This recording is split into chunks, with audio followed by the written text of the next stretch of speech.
It's really a special day today to have Dennis Baldocchi come and talk to us. If we could rate speakers in terms of number of emails I received requesting to talk to the speaker, Dennis would clearly be on top, an order of magnitude more than the rest. He comes to us via UC Davis, where he did his undergraduate, went to Nebraska and did bio and environmental engineering for his PhD, did a stint at NCAR for a postdoc and longer, and you became a research scientist there? NOAA. NOAA, I'm sorry, NOAA. Yeah. Let's get this right. Mm-hmm. and is now at Berkeley, where he is quite a distinguished professor. Some of his duties, he's the editor-in-chief of JGR Biospheres. He is an instrumental actor in the FluxNet network and the Flux network. Authored now more than 200 publications, some of which are the most influential and highly cited papers for gas exchange near the Earth's surface. So it's going to be hopefully a great treat for us. Let's welcome Dennis. Thank you. Well, thank you. Unfortunately, our football team keeps losing to your football team, but it's a great pleasure to be here. I've worked with Bev over the years, and they've always loved coming to Oregon State. When I used to live in Tennessee, our summers were so hot and awful. It was really nice to come here and have nice, cool weather and great beer and great coffee, and I'm indulging myself today some more. So. Yeah, today we thought I'd like to talk to you about evaporation, since this is a water science group, and I've been interested in evaporation for much of my life. So the overall talk's going to be evaluating evaporation everywhere and all the time. And to hopefully walk down this road, I'm going to try and give you some sense of lessons we've learned by making flux measurements in the field for many years, try doing some modeling, and then working with some bright students to try to upscale this stuff more globally with remote sensing. Just to give you some sense, I've been interested in evaporation since the very beginning. This is me in around 1960 or so, pumping irrigation pipes. And I was always curious about how much water those darn trees are using. I just didn't have a sense to what that was. So luckily, I went to a place called UC Davis, which is also like Oregon State, a really nice land-grant college, and really had some really great professors that really helped set the stage. As an undergraduate, I was able to take a graduate course from Bill Pruitt, who you may know, really helped write these FAO reports on complementary evaporation and crop coefficients for a lot of irrigation management, especially for you all from the ag engineering group. And Jerry Hatfield was my professor that taught me about biometeorology, and he was one of the pioneers actually using remote sensing and infrared temperatures to try to look at evaporation from crops, essentially. And I did a lot of measurements of leaf area index. And then at Nebraska, really went from just trying to measure humidity and radiation to actually measuring fluxes. And Norm Rosenberg was really a pioneer on looking at gradient methods to look at evapotranspiration from various crops. Shashi Verma really is the pioneer of applying what's called the eddy covariance technique to measure fluxes directly with turbulent sensors and fast response sensors for humidity. And then finally, John Norman is really a giant in terms of modeling, of trying to put all this stuff together in a theoretical framework. So it's this background that really allows me to be here talking to you. But the problem is, I guess, here is we were able to do a good job measuring and modeling evaporation from fields. And over my career, I started working with biogeochemists and ecologists. And it really forced me to realize that the world goes on 365 days a year everywhere, not just farm fields. And so it really made me pause and think about, how can we evaluate evaporation fluxes everywhere and all the time? I think really that is kind of our holy grail. So it's kind of the big picture that we're trying to strive for. So in today's talk, I have some kind of overarching themes we'll kind of cover. Just some basic ideas of how we actually measure annual evaporation. This is actually fairly new on the stage, to be honest with you, from direct measurements with eddy covariance. Once we have these numbers, what do they mean? How do they vary with different climates and ecological conditions or crops, for example? And then if we can learn some lessons about scaling and processes of these fluxes, can we use it to inform the next generation of models? And can we run these models all the time to upscale? So that's kind of where we're going. Now, many of you in the watershed groups will say, well, we know about forest evaporation for a long time because of catchment work. And I'll say, yes, you do, but in a way, your ET is actually a residual. You measure runoff, you measure precipitation, and what's left is your evaporation. And to do that, you really have to maybe make the assumption that storage is 0, for example. And you may just get one number for the whole year. And we're interested in looking at evaporation at various days with various drivers. And this is what flux data can give us. And this is where the Global Flux Net project that Chad mentioned really can kind of play a role. It was sold originally as a network for measuring carbon dioxide exchange, but we all measure CO2 and water vapor at the same time.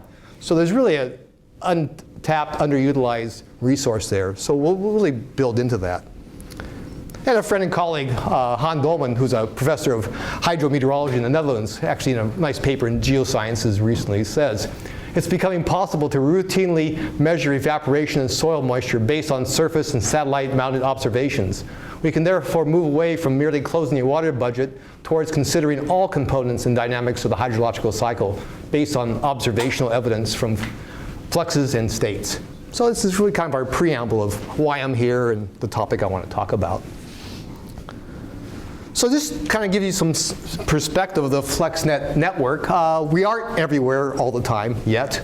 There's a lot of sites, as you can see, in North America, throughout most of the United States, lower parts of Canada, growing amount of sites in Brazil, Latin America, a lot in Europe, but essentially nothing here in India, Siberia's holes in Africa.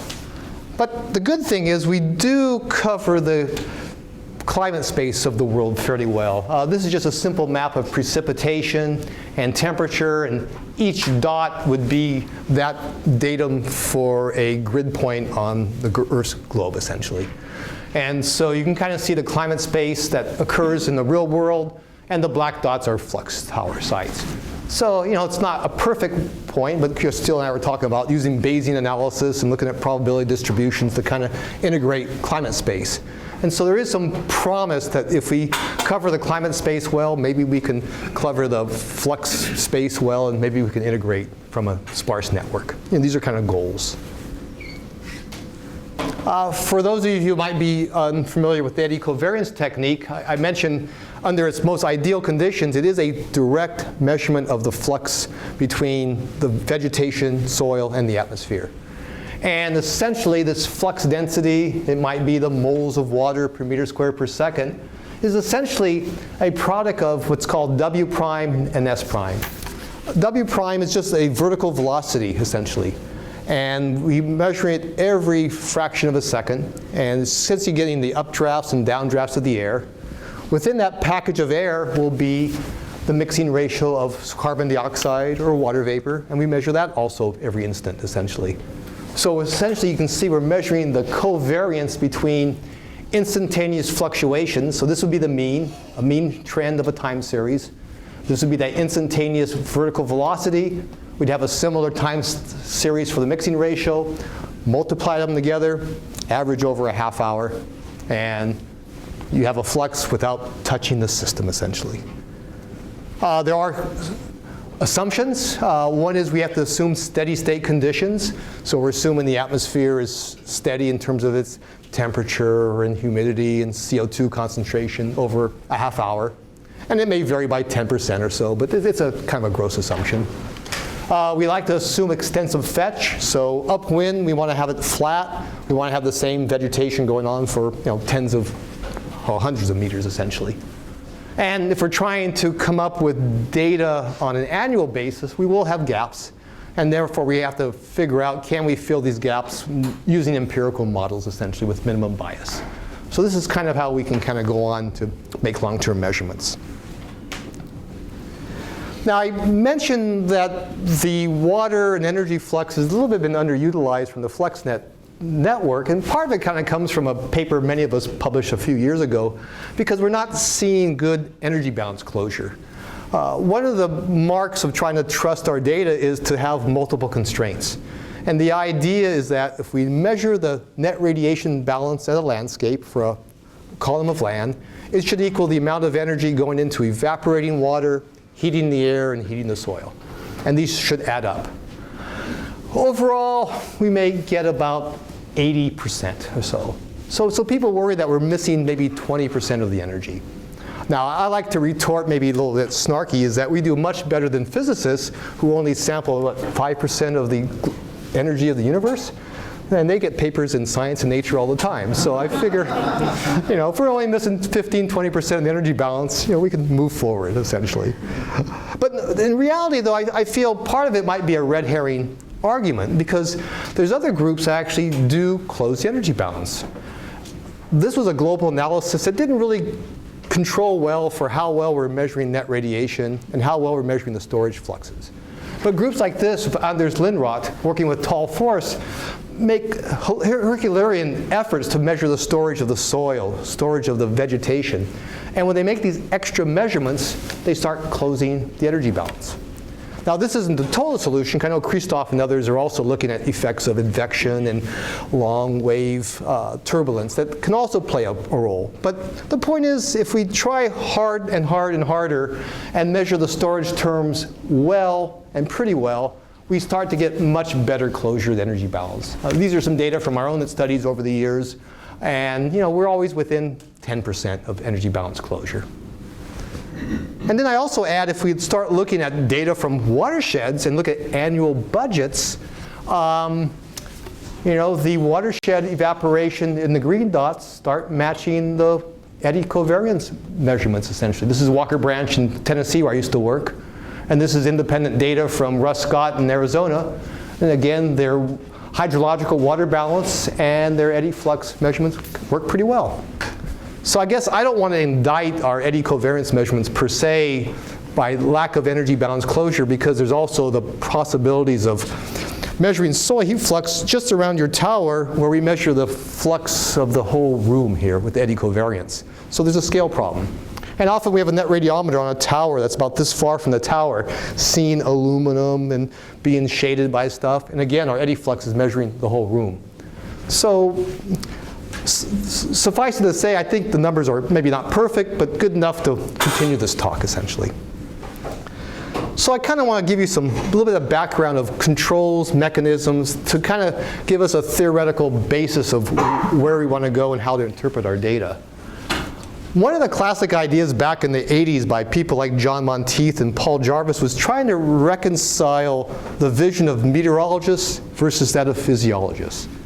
The meteorologist says, well, evaporation's a function of the energy and maybe a temperature difference between the surface and the air, essentially. And so as you got a warmer and warmer surface, you're converting more into sensible heat, and you're actually reducing the evaporation. The physiologist, based on a leaf scale, says, well, the saturation vapor pressure of a leaf that's wet is a function of the surface temperature. As that temperature goes up, this gradient between humidity of the air and the leaf increases. So evaporation should increase. Well, Monteith found out that there's kind of this intersection effect. And so he really solved our problems by really combining this equation that solves for the physiology of a leaf and a plant versus the energy balance of the atmosphere to form this famous Penman-Monteith equation. And within it leads to a bunch of variables we need to understand if you want to understand how evaporation is varying from different locations. Some of the most obvious are the available energy here. This would be the atmospheric humidity deficit. This is the conductance, about how windy and how well mixed the atmosphere is. And then this is the famous surface conductance. And it's this puppy here that really helps control why evaporation may be different over a soybean crop versus a conifer forest versus a grassland, for example. And our job is to try and parse out what's going on here. And we can kind of measure these things with weather stations, but it's the biophysicists, ecologists, physiologists that really needs us to understand this term better. Now, next week, Rick Snyder will come, and he'll probably give a very nice talk and really show how a lot of evaporation from crops can be, well, represented by what's called the Priestley-Taylor equation, where the ratio between latent heat exchange and a term associated with the energy has a ratio of about 1.2. And this works well from Monteith's perspective because the inverse of the conductance, which is the resistance, is fairly insensitive to changing resistances with small values. So in essence, if you have a well-watered crop with a high leaf area index and it's fairly fertilized, you're working in this domain. And so you can pretty well estimate evaporation just knowing net radiation budget. Don't even have to know wind speed, don't even have to know humidity. Give me radiation, I'll give you the answer. In the ecological world, this normalized evaporation drops precipitously. And it's because this surface resistance now is going to change if leaf area index goes from a closed canopy to a sparse canopy. Just drive east from here and you'll see what's going on. Rains a lot on this side, dense, beautiful, thick forests. Go over the Cascades into the ponderosa pine, it gets more open. Get into the junipers, it's wide open essentially. So that surface resistance is starting to change simply as a function of leaf area index. Seasonally, stomata start closing as the soils get drier and drier. So you're going to have another reason for this resistance to increase. And then finally, stomatal conductance scales with photosynthesis. Canopies that are high nitrogen, like fertilized crops, will have much higher photosynthetic capacities, higher stomatal conductance, lower resistances, higher conductances. So you can start putting an ecophysiological context into how this might change variably, which is kind of what I just said in this figure here. So essentially, I started out as an ag student thinking the whole world is one ag crop and all evaporation is the same. I went to Oak Ridge and got corrupted by ecologists and started realizing the world's really, really complex. And it even gets harder when you start working with forests and you got to start thinking about time since disturbance, which is even more harder. But the whole idea is, again, is we want to start with leaf area index because that affects how much energy is finally absorbed and available for evaporation. Ultimately, part of that energy will be partitioned into sensible and latent heat. How that occurs depends on the stomatal conductance, which scales now to photosynthesis. So if you want to study evaporation in the water balance, I'm telling you right now you got to start thinking about the carbon cycle, just from first principles. And if you want to think about the carbon cycle, oops, the leaves fall into the ground and form litter. The litter decomposes and releases nutrients, and the nutrients drive photosynthetic capacity. So this is more kind of the ecophysiological approach I think we need to adapt if we want to start predicting water fluxes everywhere all the time. It's kind of the working hypothesis that you'll kind of see through this theme here. Based on this kind of preamble of background theory, I want to just give you some idea of some of the measurements we're seeing as a community through the FluxNet network. And again, I mentioned earlier, the water budgets might just give you one number for the course of a year. Well, here's some seasonality of evaporation for really 4 contrasting sites. One is evaporation per day over a year for a tropical forest. And you can kind of see a couple things. You know, the maximum values show very little seasonality. A lot of day-to-day variability just because of things like clouds. Cloudy day, low radiation, low ET. Sunny day, higher evaporation essentially. And the values peak at about 4 millimeters per day. You go to deciduous forest like I like to work on in the past, phenology drives the seasonality. Leafless season, no leaf area, low ET, also winter and cold. Leaves come out, boom, big jump in evaporation. Day-to-day variation because of clouds, leaves senesce, get old and die, it drops off, essentially. Come out to sites like mine in California with savanna. Here, springtime is our green growing season, really high evaporation, it quits raining. Our soil water budgets just plummet, and then so do our evaporation rates as the soils get drier and drier and the stomata shut down. So active physiological control. And then evergreen forest, like in British Columbia and Japan, you see here. Again, you're mostly seeing the seasonal variation in temperature and sunlight, essentially. So a lot of information there. The interesting thing is all these natural systems tend to evaporate about 4 millimeters per day. And this kind of brings me back to my old professor, Norm Rosenberg. When I showed up in Nebraska, he just published a paper on ET from alfalfa, and he measured 14 millimeters of evaporation a day. And it seems to be the largest number I remember seeing. And now we're working actually in the Delta of California, where we have ample sunlight, lots of wind, lots of water. And for our one wetland, we're actually seeing up to 14 millimeters of evaporation per day.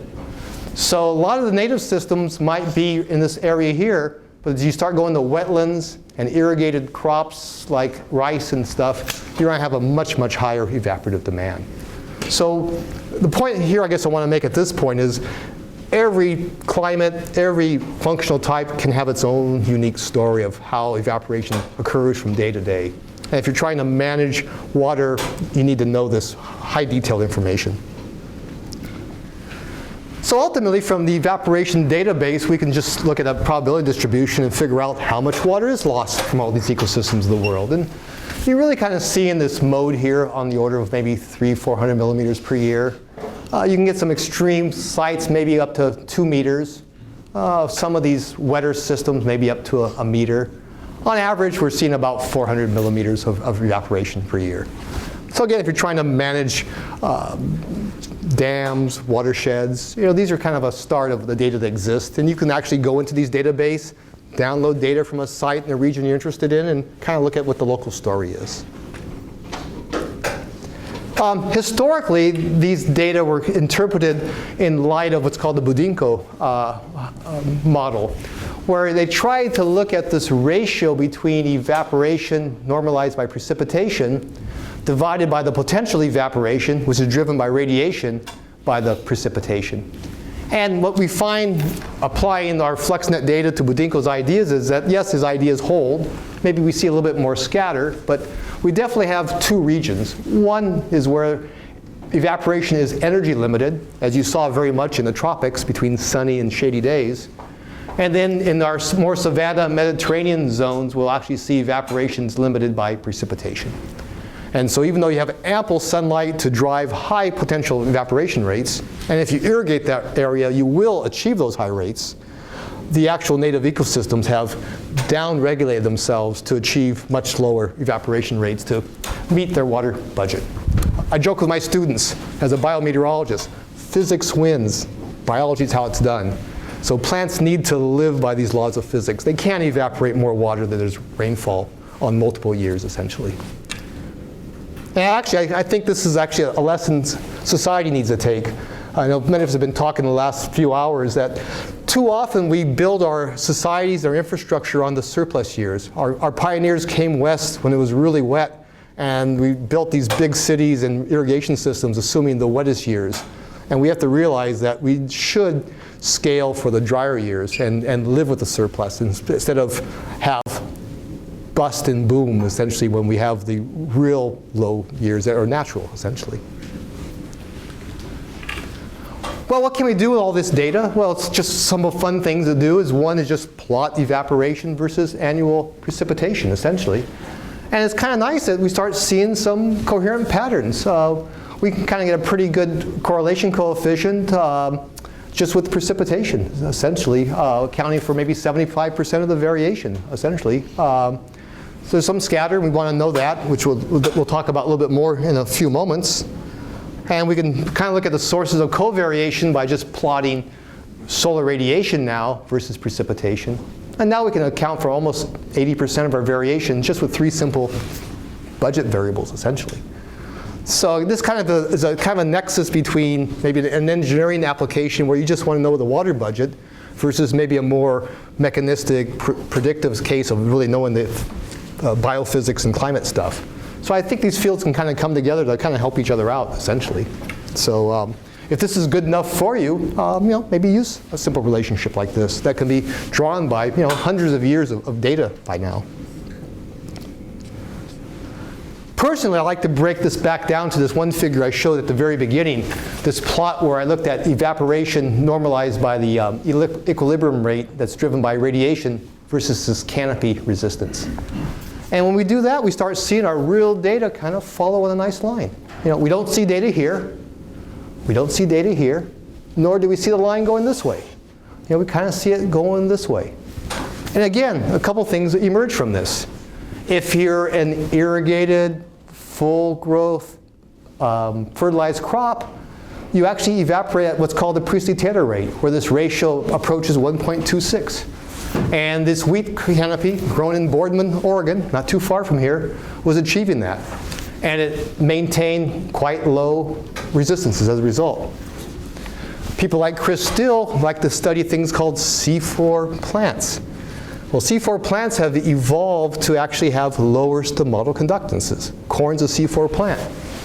So all of a sudden, the corn data actually, even though it's a nice thick plant, actually achieves lower evaporation rates than its C3 wheat plant growing nearby. So you're starting to actually see ecophysiological effects emerge and act at the whole ecosystem scale.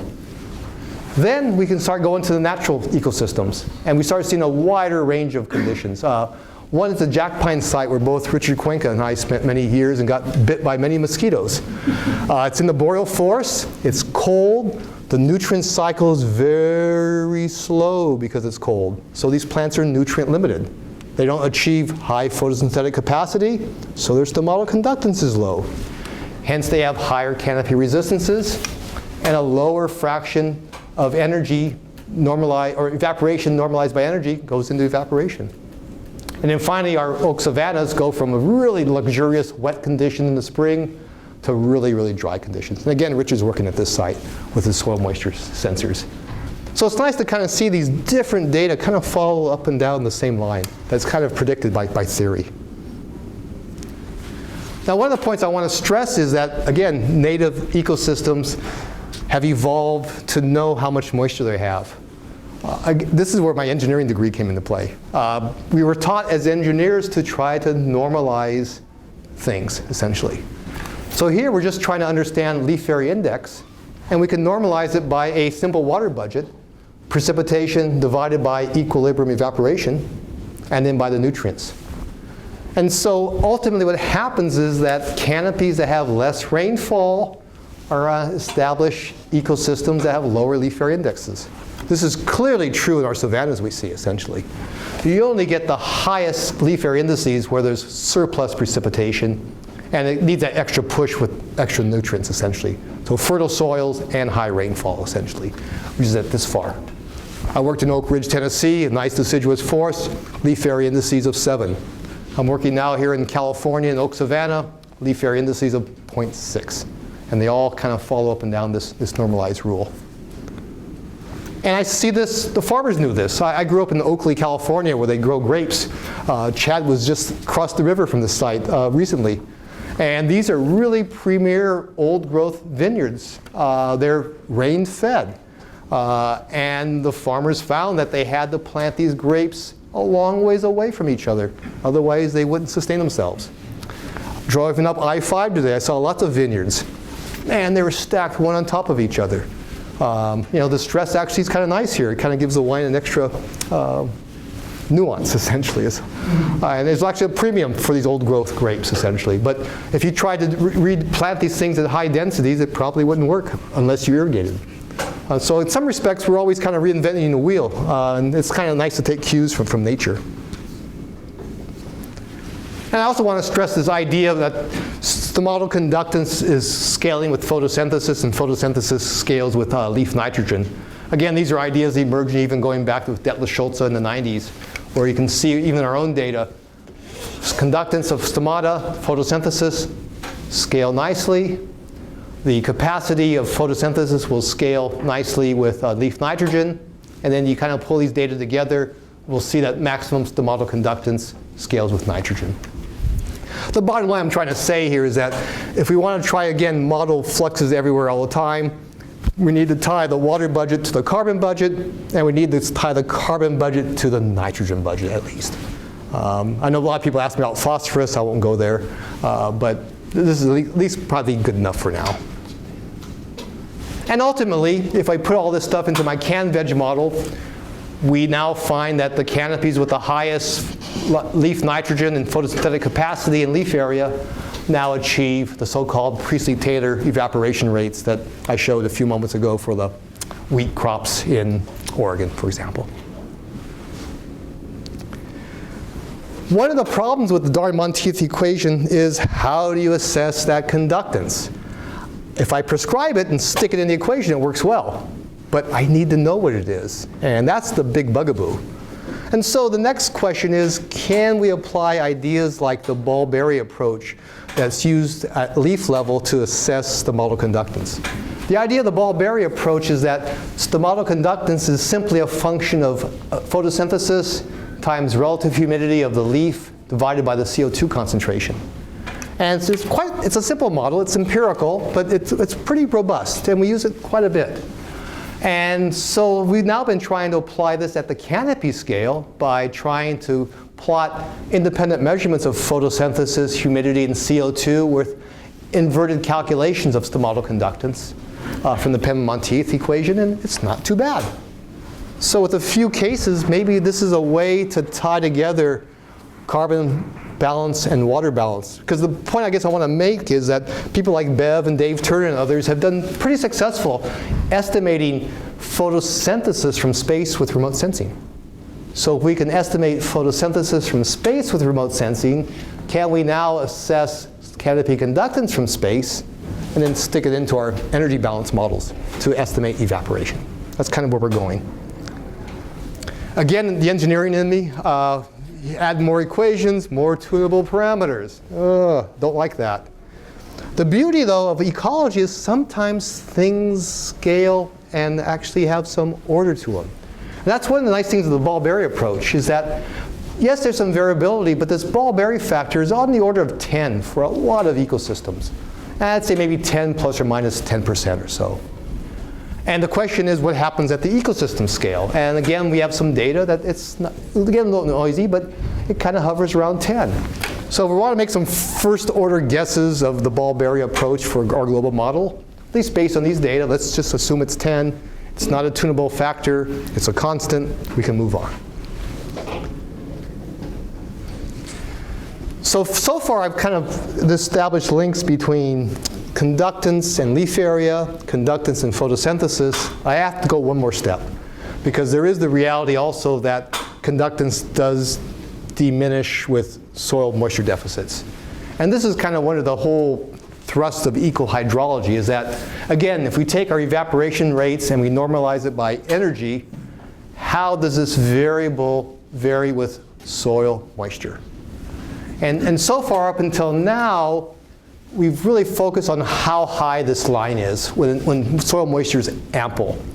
And again, we showed it can be higher with C3 plants, with high nitrogen, with high leaf area indices. And as we go to more and more stress canopies, this will drop. At this stage, the next question is, at what soil moisture content does this breakthrough occur? And then does this line very fast, or does it slow and meter things out, essentially? And again, there's different ecological rationales for different approaches. I'll show in a few moments, grass lives fast, dies young, dies fast, and does something like this. Forests are in there for the long term. They want to kind of meter out water slowly and slowly, essentially. So, and that's kind of what we see with our data. This is our grassland. I want to stress also that we don't just measure soil moisture. We got to think about what the plants see. So we've made an effort to actually measure a root-weighted soil moisture. So we measure soil moisture at various depths in the soil profile. We measure or model the root probability distribution and then weight our measurements that way. And it makes a big difference. A lot of our data from different conditions will collapse on a single line. Again, thinking like an engineer, how do we normalize our results? How do we derive variables that are sensed by the plants as opposed to some weather station tens of miles away? So again, you actually see a higher baseline for the grasses than the oaks. The soils dry out, the grasses die, there's nothing left, and the trees slowly diminish their evaporation with drying soils. So these types of curves need to be incorporated into our coupled carbon cycle models, essentially. And ultimately, this kind of gets back to how savannas, Mediterranean ecosystems exist in a very highly variable world. We'll get precipitation on an annual basis ranging between maybe 400 and 1,000 millimeters per year. But almost every year, they evaporate less than 400 meters. they're not going to invest in new vegetation, new foliage to achieve high evaporation rates on this wet year, because the next year is going to be dry and all that stuff's going to just die and go away essentially. So they'd rather limp along slow year by year as opposed to having huge variability that matches the precipitation records essentially. The other trick they do is that they actually tap groundwater. And we found this by looking at pre-dawn water potential and making some root studies essentially. So the oaks in our location in California are on like 60 centimeters of soil. Again, Richard had fun digging holes at our site. And there's rock. But if you actually break into that rock, it's all fractured. And the roots are amazing as they actually work their way through that rock and they find the water table about 8-10 meters deep. And so at the depth of the drought, maybe 50% of the water is coming from the water table, but the stomata have shut down the whole system. It's 50% of a small number. But the point is these things have evolved to be able to withstand drought. And I'm actually optimistic, at least in the short term, of climate change, and at least in the West Coast, because I think the plants are already experiencing more year-to-year variability in rainfall than any of the near-term, long-term trends in precipitation. So, let's hope. Finally, on this stage, again, I want to put my ecologist hat now. I'm kind of schizophrenic. One second I'm an engineer, next second I'm an ecologist.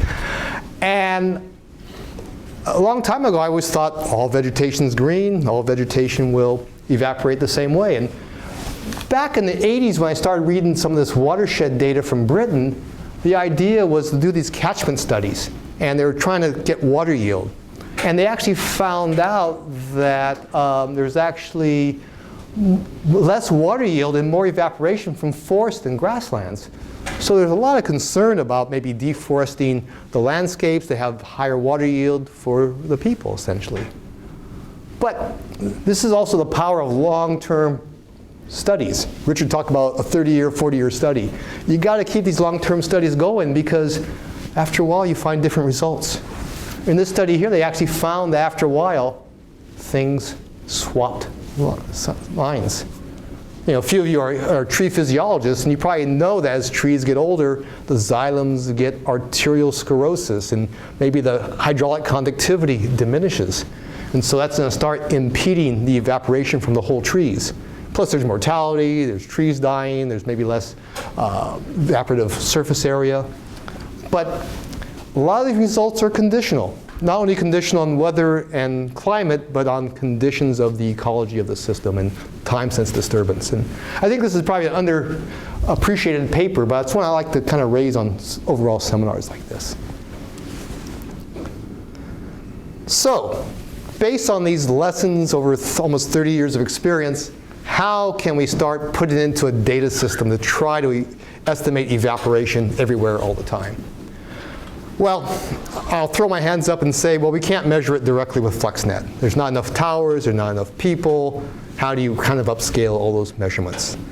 So I really feel we have to kind of go to space and use remote sensing and use models and data.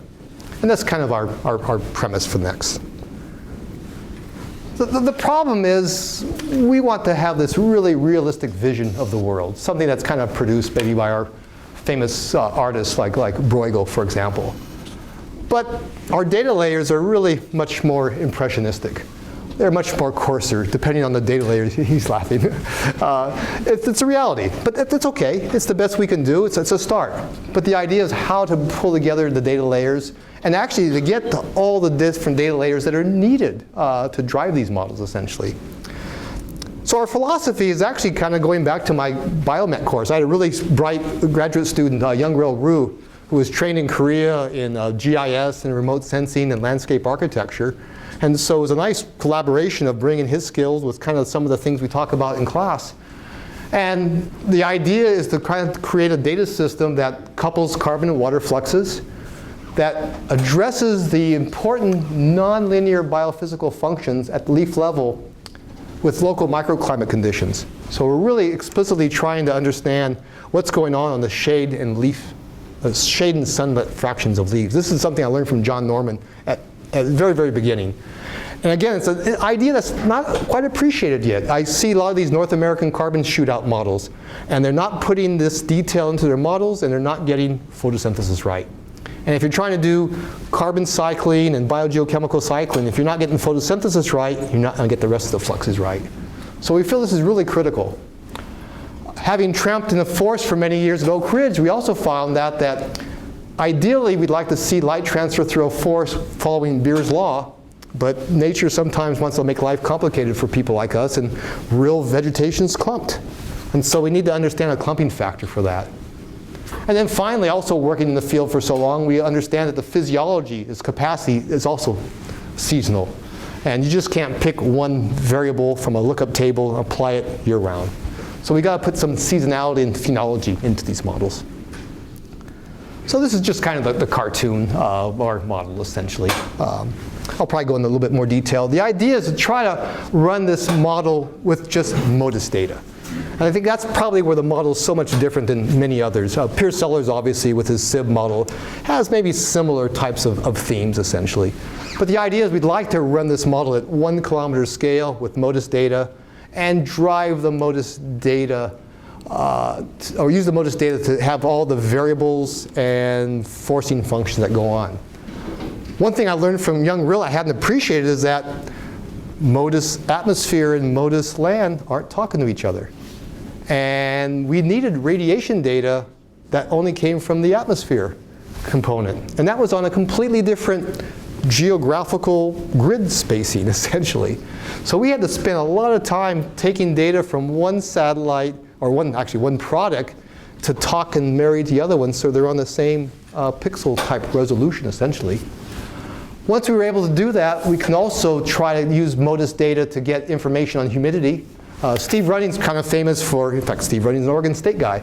He's famous for actually coming up with a really good ET product. But the one problem is he has to use humidity from a completely different atmospheric product that's at least 1 degree by 1 degree latitude square. And that's just too coarse for us trying to understand high resolution 1 kilometer data. So we really wanted to pull out humidity also from this.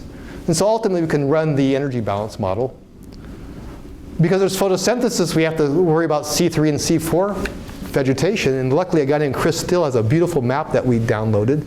And so we're able to apply that here. And we use actually this controversial relationship between albedo and leaf nitrogen to scale VC max. This may be wrong, but it works. So I'm kind of happy to do this. Now, the bottom line was, I'm a biometeorologist with a tower and a student in a lab with 1 PC. And how are we going to keep up with Steve Running with his clusters and his networks?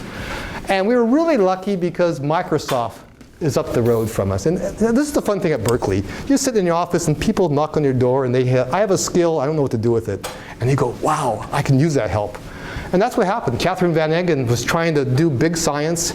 She worked with cosmologists and astrophysicists and got kind of bored with that and wanted to do work on the environment. And we told her we have big data problems. And so we were able to partner with Microsoft and use their cloud computing resources to really make this happen. And I really got to thank them a lot. And they funded Young Rill, to be honest with you. So at this stage, we're able to create data layers of things like solar radiation. In fact, this product I think is really nice just to cite solar panels. Again, you know, it's kind of fun to figure out where it's sunny, where it's cloudy. It's kind of foggy and cloudy here in Oregon. Real sunny in California, but high real estate prices, so don't come down here. So, okay. We can get photosynthetic capacity and leaf area index and humidity. So now we can apply all these products into our data layers. And finally, Jing Chen in Toronto has a nice map on clumping indices. And again, Chris has a C4 map, essentially. Does this work? Be skeptical. We were.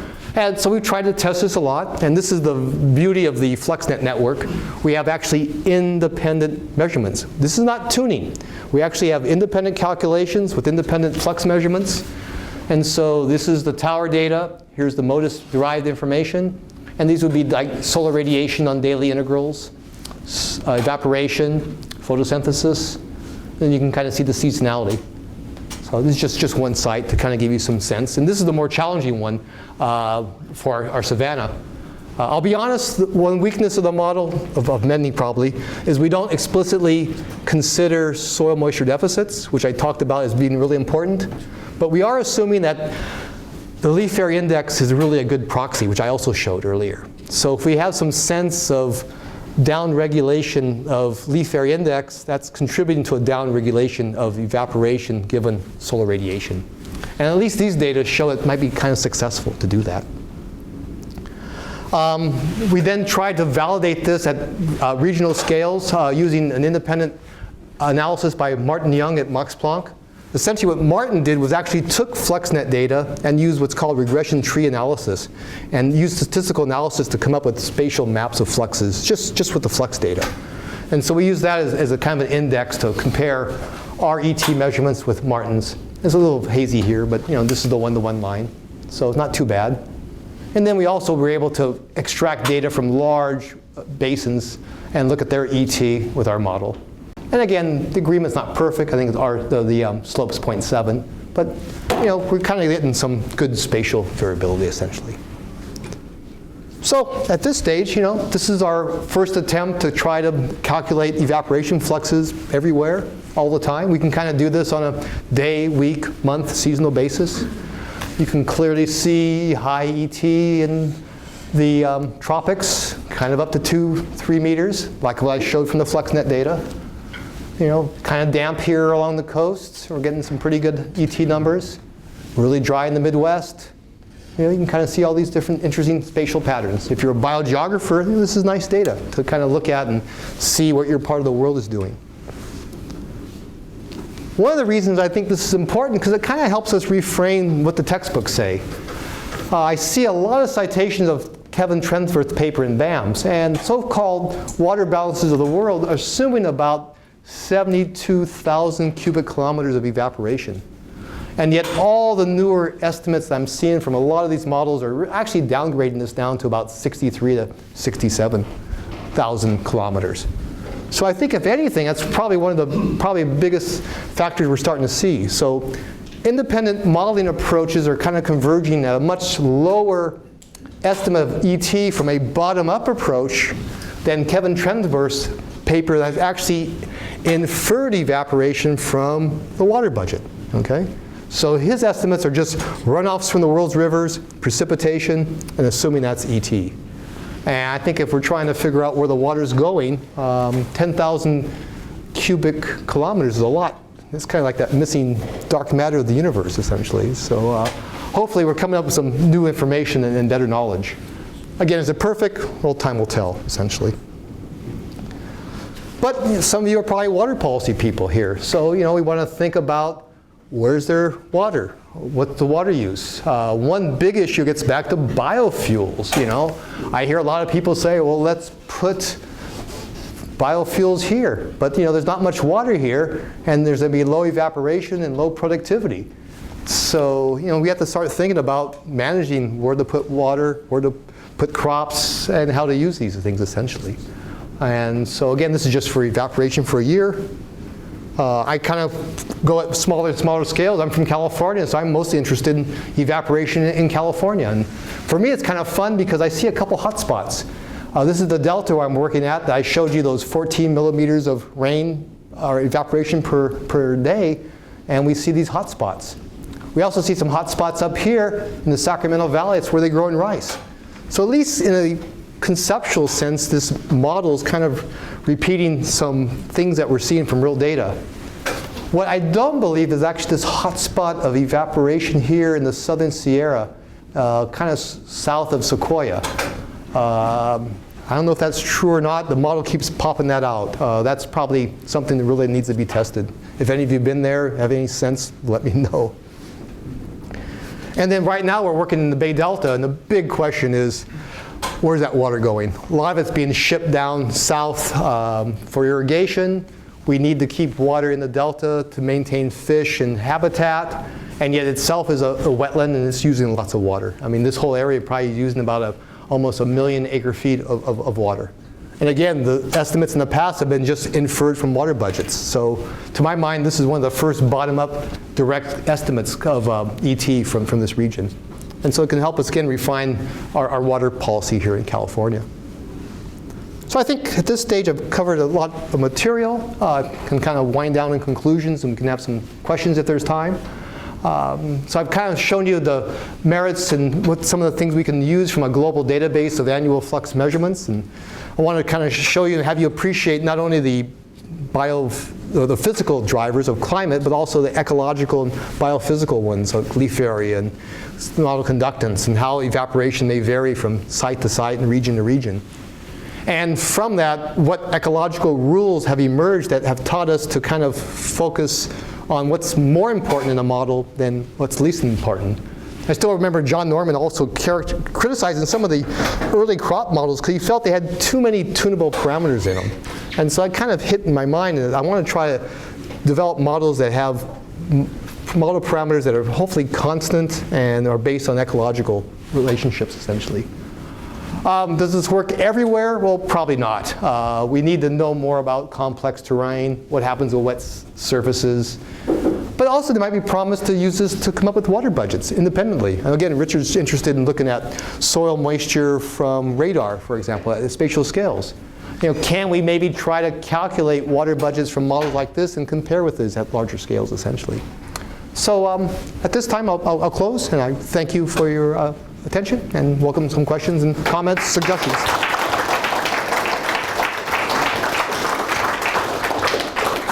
Okay, before we dive into questions, I just want to remind everyone we have a very nice reception after the talk.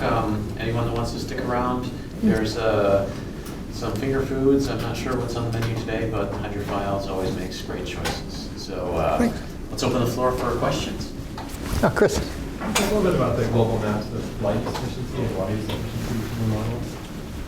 How does the model compare for light efficiency and water efficiency? Well, we haven't compared those maps per se. That's actually a good question. So again, I guess your point is we should try and look at more and more multiple constraints to see if there's convergence on these different parameters. Yeah. So, yeah, I've looked at the data per se, and we do see 2% light use efficiency for the annual tropical force.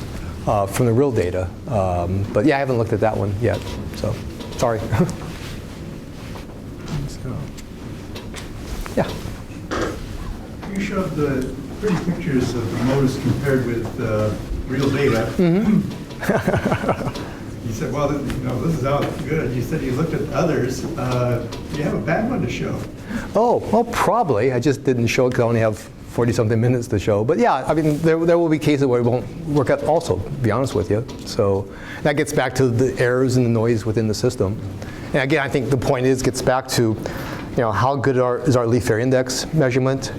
If anything, these things, remember, have to see the surface. And if there's clouds, you're not seeing the system all the time. And so, in fact, I think remember, we had to make a bunch of corrections for the tropics because I think, the MODIS LAI numbers would jump all over the place. And so we essentially had to scale our leaf area index to these highest values because again, putting common sense, LAI is not going to change from day to day to day because this is actually inferred from Beer's law.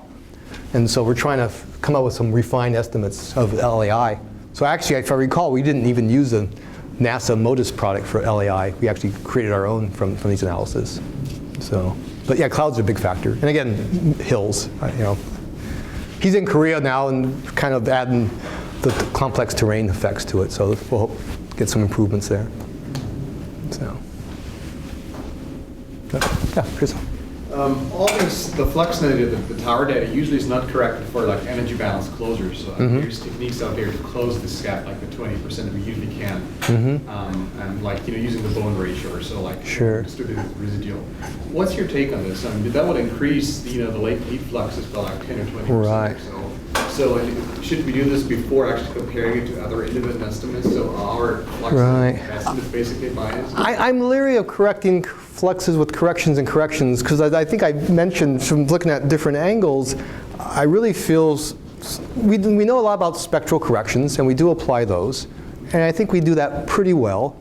So if there is missing energy, I mean, I see a lot of towers, and it's amazing how bad the net radiometers are. I mean, what I try to do is put my sensor on a boom that goes out 3 meters from the tower to try and get an unbiased measurement of net radiation.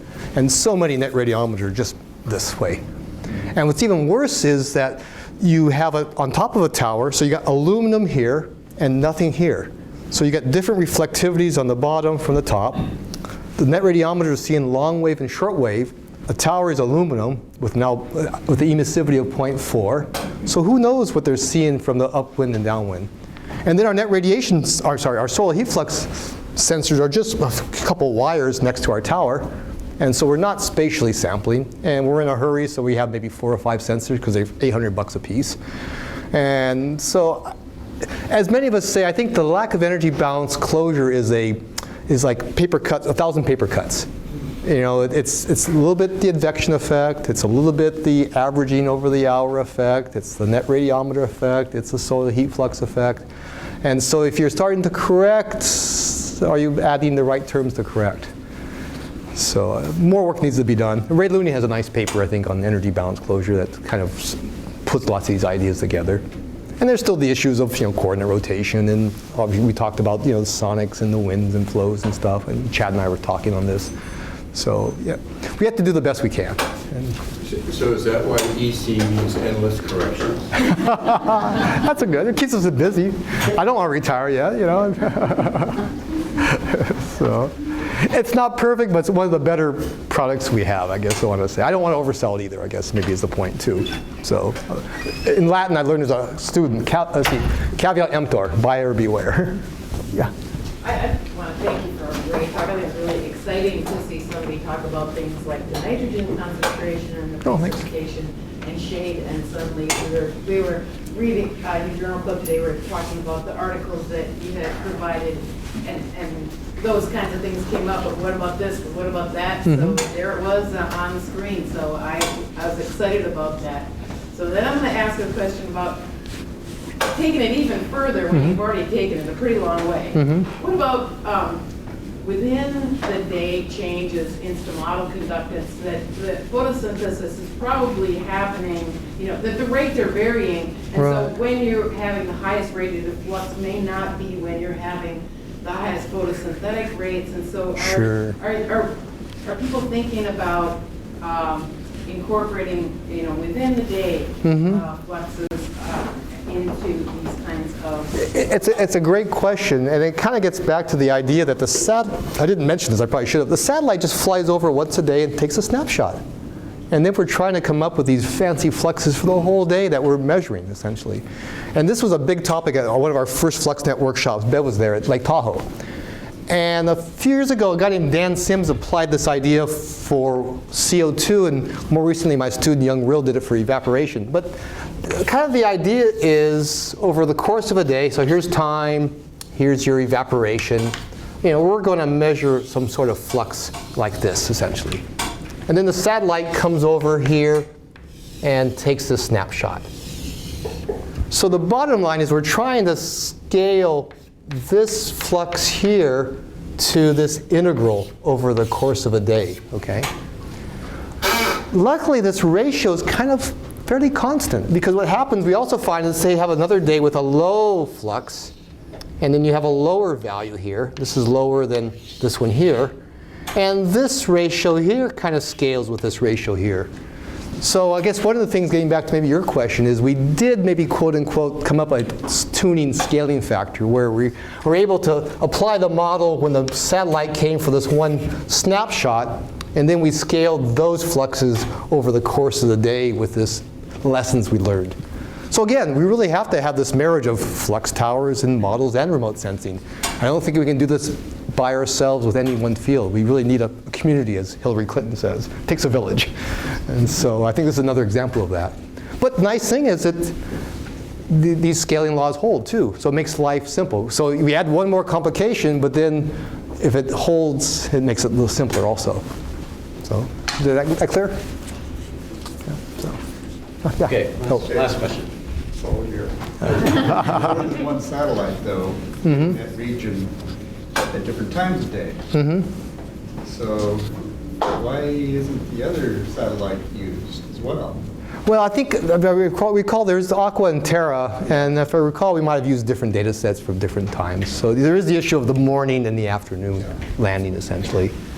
And then, people like John Norman have used AVHAER products and tried to look at surface temperature in the morning and the afternoon. He did this nice work with Martha Anderson using their Cupid model to try to come up with daily integrals. So there's lots of different alternative hypotheses out there.